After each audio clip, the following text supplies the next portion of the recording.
Gullah Rose by Dr. Johnny Coomansingh. At the edge of the bustling sidewalk, quietly he sat, doing what he liked best, separating palm fronds, manipulating them to form a rose. And I stood there, watching. I kept my distance, not knowing if he would accept my presence, for I was but a stranger in Savannah, on a walkabout looking at history. Somehow I wanted to know this man, this unobtrusive soul. Seldom did he raise his head to look at passers-by who sensed not his presence. Just like a lampool, he appeared as another fixture, sitting on a little stool, in his accustomed spot, not even muttering, not even whistling. I walked a few paces on the cobblestones. I inched a little closer to see if I could see how he concentrated on his art with fronds. From the straw hat he wore, shadows fell on his face, and although there was a slight zephyr, the sun was merciless. His face glistened sweat.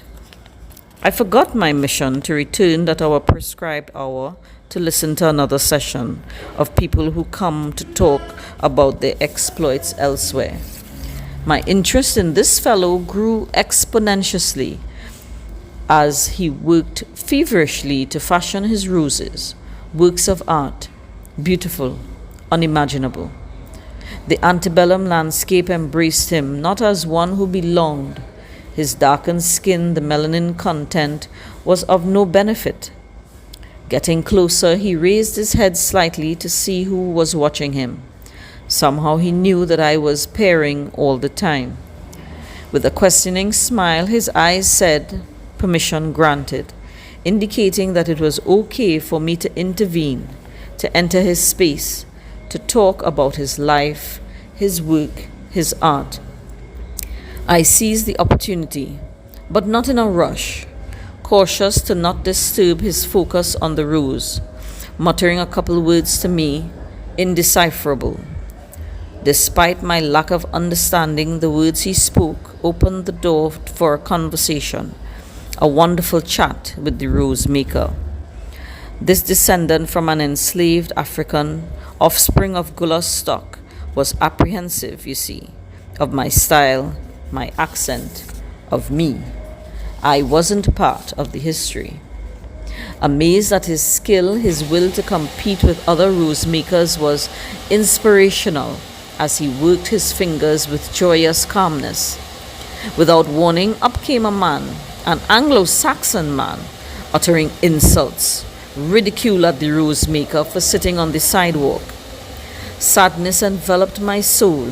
How could this white man be so bold to scold a man who did not complain, used to the abuse? I asked the rose maker, why did you not react? No sense in reacting, it happens every day. Got used to the insults, don't want to get hurt. Our small conversation faded into a history of a man who preferred peace, who struggled to live free from shackles and chains. Now he sits on the sidewalk offering palm frond roses for a few dollars, a penny or two. A decision to be a rose maker, to not work for massa. Happiness and joy for the Gullah.